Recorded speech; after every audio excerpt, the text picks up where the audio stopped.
Tony Hinchcliffe has controversially become the newest king of comedy. He always knew he would be famous, but never imagined he would be the one to recreate the world of comedy as we know it. With his podcast, Kill Tony, completely taking over the comedy scene, he has now risen to levels that only few ever achieve. But with all of this fame comes a large price, a price maybe too expensive to pay. Tony Hinchcliffe's rise in the comedy world mirrored the classic underdog tale. Hailing from Youngstown, Ohio, far from the glamorous comedy stages of Hollywood, Tony faced some early life challenges. With his father out of the picture, his mother was left to raise him alone. He grew up in a rough neighborhood and was bullied frequently. This led him to start verbal fights with other kids around him, which eventually got so bad his elementary school teachers became concerned about Hinchcliffe's future and called his mother to warn her about the insults that come out of his mouth. Later, over the years, his verbal battles turned into a comedic art form, eventually helping him gain the respect of his peers around him. This is when Tony decided to embark on a journey that would change his life forever. In 2007, Tony took a significant leap by moving to Los Angeles to pursue his dream. Starting from the bottom, he frequented open mics across the city, facing tough crowds, small gigs, and lots of competition. This period, though challenging, helped Tony to find his unique voice, blending sharp, witty humor with an edgy style that shocked the audiences to their core. I'm having more and more trouble picturing Jimmy Fallon fake laughing his way through this one. Whoa, God, we'll be right back. Whoa.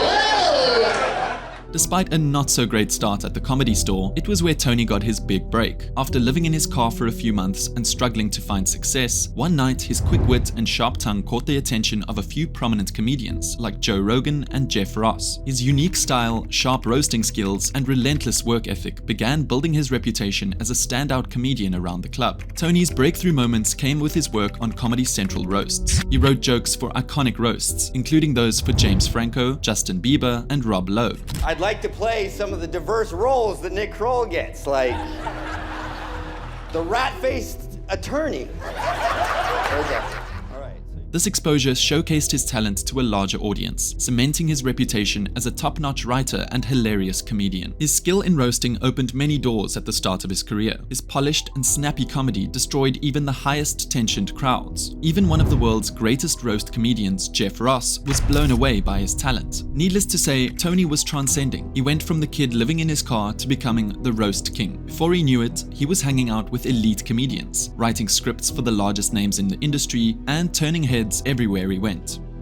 In 2013, Tony's life was about to change again, but this time in ways he never truly imagined was possible. His genius shone with the creation of the Kill Tony podcast with Brian Redban. Brian actually helped Joe Rogan kick off his podcast back when it first started, and eventually brought his tech and industry expertise to Kill Tony, which led to enriching the show's success and broadening its reach. Together, Tony and Redban crafted a dynamic and innovative comedy podcast that stood out from the rest. Kill Tony revolutionized the comedy scene with its unique format, a mix of brand new comics and pros that would put their names in a bucket, only for a small chance to be picked. The comedian is only allowed 1 minute for their set, and is then followed by a roasting and riffing from Tony and his guest judges, depending on how the comedian performed. If the set goes well, they give honest feedback and learn more about the comedian. If the set goes bad, well, let's just say they aren't the most encouraging. Yeah. Right. And you know about no jokes. Crystal, those jokes fell flatter than your chest. You killed it up here tonight, and by killed it, I mean the energy in the room.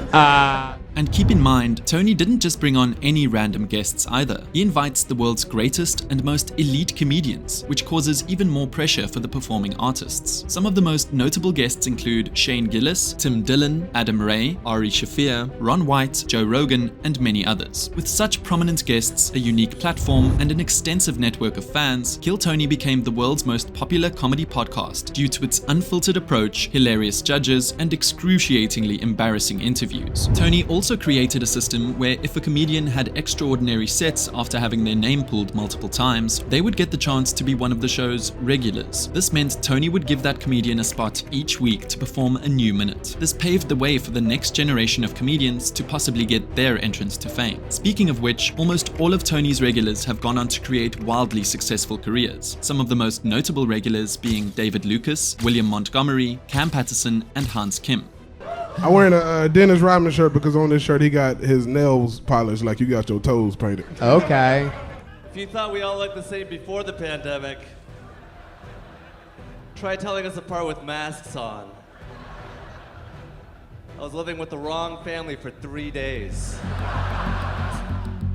These comedians were all random people who got their names pulled out of a bucket and became overnight successes in their own way, earning hundreds of millions of views over time. This has never been done in all of comedy history, and now everyone wanted a spot on the show. Tony was creating stars, and every comedian wanted a piece of the pie. Tony couldn't just stop there. His ascent catapulted when he decided to work with Netflix to create his One Shot special in 2016. His special proved that he was a force to be reckoned with, earning acclaim and solidifying his status even more in comedy. He continued touring globally, maintaining his significant presence in Hollywood, all while behind closed doors, his podcast was slowly taking over the comedy scene. In January of 2021, Kill Tony took its next big step. The whole show moved their production from LA to Austin, Texas, and started their first show at the club Antone's. The move was an instant success. The show had a new band, upgraded video production, and a larger team. However, Tony's career faced a major setback in May 2021. At one of his performances in Austin, he made derogatory remarks towards Peng Dang, an Asian American comedian, by using offensive language and stereotypes. The incident, captured on video and shared on Twitter, sparked widespread criticism, leading to Tony being dropped by his agency, WME, losing spots in shows, and being distanced by the Austin nightclub Antone's from their involvement with his live show. As Tony's name was slandered across social media platforms, comedian Ari Shafir provided context to the incident by posting the entire video online. He then explained the nature of live stand-up comedy and the creative risks involved in performing. Long story short, the backlash was due to a short clip of the entire stand-up, taken out of context. Over time, Tony's fanbase only continued to grow. The more backlash against Tony, the better. Tony started turning the cancellation of his show into one of his childhood passions, a WWE skit. The fans loved it. They went wild. He continued to thrive in comedy and in Hollywood drama. He was unstoppable. Rogan even backed him, and the two partnered up to create one of the biggest comedy clubs in Austin, Texas, the Comedy Mothership. Fast forward to today. Tony being cancelled was the best thing that could have ever happened to him. The show has never been more popular and is only continuing to grow. While networks like Comedy Central go broke due to their censorship, Kill Tony will forever reign as king because of its unfiltered style of comedy and the incredibly large community of loyal fans behind it. Tony paved his way to success with determination, hard work, and never giving up. His platform has gone on to inspire millions of others to start their own stand-up career or to appreciate the art even more than before. He even helped create numerous careers, all while competing against the largest entertainment networks in the industry, and still won with flying colors. That, to me, is the true king of comedy. Who knows where the show will go from here, but one thing I do know for sure is Tony ain't ever gonna stop.